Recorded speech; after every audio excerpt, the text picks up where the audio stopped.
కాంగ్రెస్ ప్రభుత్వం మేనిఫెస్టోలో ఇచ్చిన హామీలను 100 రోజుల్లో మర్చిపోయింది. రానున్న పార్లమెంట్ ఎన్నికల్లో ప్రజలు బీఆర్ఎస్ కు పట్టం కడతారని భువనగిరి పార్లమెంట్ బీఆర్ఎస్ అభ్యర్థి కామ మల్లేష్ అన్నారు. కాంగ్రెస్ బీజేపీ తనకు పోటీ కాదని, తెలంగాణ రైతాంగం ఎదుర్కొంటున్న సమస్యలపై పోరాడుతామన్నారు. నన్ను ఎంపీగా గెలిపిస్తే భువనగిరి ప్రజల సమస్యలు తీరుస్తానని అంటున్న భువనగిరి బీఆర్ఎస్ అభ్యర్థి కామ మల్లేష్ తో మా నల్లగొండ ప్రతినిధి కిరణ్ ఫేస్ టు ఫేస్. సమావేశానికి కామ మల్లేష్ గారు హాజరయ్యారు. సార్ చెప్పండి, భువనగిరి ప్రజలకు ఏం చెప్పబోతున్నారు? కాంగ్రెస్ పార్టీ ఇచ్చిన హామీలను అన్నింటినీ కళ్ళబొల్లి మాటలు చెప్పి అధికారంలోకి వచ్చింది. ఏ ఒక్క హామీని నెరవేర్చకపోగా కేసీఆర్ గారు ఇచ్చే సంక్షేమ కార్యక్రమాలు, రైతు బంధు, గొర్రెల స్కీమ్, రైతు బీమా, ముదిరాజులకు చేపలు, పద్మశాలీలకు చేయుత, విద్యార్థులకు అన్ని వర్గాలను కూడా గీత కార్మికులకు గొంతు కోసిర్రు, వాళ్ళ నోట్ల మన్ను కొట్టిర్రు. ప్రజలంతా తిరగబడే రోజులు వచ్చినాయి. బీఆర్ఎస్ పార్టీని గెలిపిస్తారు, నన్ను ఆశీర్వదిస్తారు. గత ఎన్నికల్లో కాంగ్రెస్ ప్రభుత్వం అధికారంలోకి వచ్చింది. ఇప్పుడు బీఆర్ఎస్ ప్రభుత్వం అధికారం లేదు.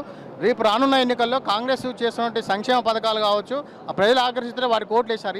ఈసారి మీకు పడతాయి అనుకుంటున్నారు ఓట్లు? వాళ్ళు 4 నెలలలో ఒక్క హామీని కూడా నెరవేర్చలేదు కాబట్టి ఖచ్చితంగా ప్రజలు మాకు ఓట్లు వేస్తారు. కాంగ్రెస్ అభ్యర్థి నుంచి పోటీ ఉంటుందా, లేదా బీజేపీ నుంచి మీకు పోటీ ఉంటుంది అనుకుంటున్నారు? నాకు 2 అభ్యర్థులు కూడా పోటీ కాదు. కాంగ్రెస్ అభ్యర్థి ఎవడ నిన్నమన్న వచ్చిన పారాచూట్ క్యాండిడేట్ కోమటిరెడ్డి వాళ్ళ ఫ్యామిలీకో ఎవరికన్నా ఇస్తే నాకు పోటీ. ఆ చామల కిరణ్ రెడ్డి అంటే ఎవరు? చామల కిరణ్ రెడ్డి కన్నా పనిచేసిన వాళ్ళు ఈ భువనగిరి లోకసభలో 100 మంది వెళ్తారు. ఆయన కన్నా 10 అంతాల సీనియర్లు. ఈ ప్రాంతంలో నాకు పీసీలకు ఇవ్వాలనుకుంటే జయప్రకాష్కో, పున్న కైలాష్కో ఇస్తే ఎవరన్నా ఆదరిస్తారు. చామల కిరణ్ రెడ్డి ఎవడని అసలు నాకు లెక్కనే కాదు ఆ క్యాండిడేట్. గెలిచిన తర్వాత మీరు భువనగిరి ప్రజలకు ఏం చేయబోతున్నారు?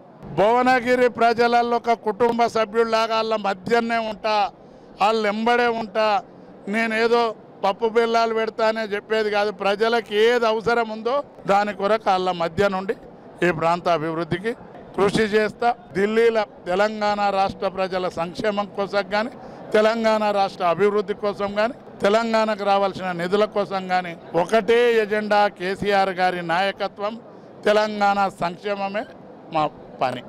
భువనగిరి అభ్యర్థి కామ మల్లేష్ గారు గెలిచిన 100 రోజుల్నే కాంగ్రెస్ ప్రభుత్వం ప్రకటించినటువంటి 6 మేనిఫెస్టోలను అమలు చేయలేక పూర్తిగా విఫలమైందని, రానున్న పార్లమెంట్ ఎన్నికల్లో భువనగిరి ప్రజలు తనకే ఓటేసి గెలిపిస్తారని కామ మల్లేష్ అంటున్నారు. మునుగోడు నియోజకవర్గం నుంచి కెమెరామెన్ రమేష్తో కిరణ్, రాజ్ న్యూస్, ఉమ్మడి నల్గొండ జిల్లా.